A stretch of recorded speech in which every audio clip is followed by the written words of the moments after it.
શું તમે પણ રાત્રે વોકિંગ કરવા જાઓ છો ડિનર પછી? તો આ બે વસ્તુનું ધ્યાન રાખવું ખૂબ જરૂરી છે. પહેલું, ડિનર પછી તરત જવાને બદલે 30થી 40 મિનિટના ગેપ પછી તમે વોકિંગ કરવા જાઓ. અને બીજું, લાંબુ અને ફાસ્ટ વોકિંગ નથી કરવાનું. કારણ સમજીએ શા માટે.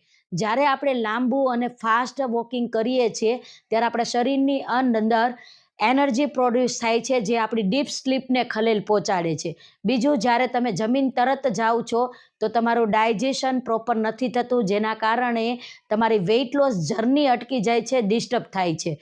તો તમારે જો વોકિંગ કરવા જવું હોય અને રાતનો સમય પસંદ કર્યો હોય તો તમે ડિનર પહેલાં જઈ શકો છો, અથવા તો મોર્નિંગનું વોક પસંદ કરી શકો છો. એવા લોકો સુધી આ વિડીયો પહોંચાડો જે રાતના ડિનર પછી વોકિંગ માટે જઈ રહ્યા છે. તમને પણ ગાઈડની જરૂર હોય તો તમે DM કરી શકો છો. હું તમને મદદ કરીશ કયા સમયે રાઈટ વેમાં કેટલું તમે વોકિંગ કરી શકો તમારા સ્વાસ્થ્યને સારું રાખવા માટે. Thank you.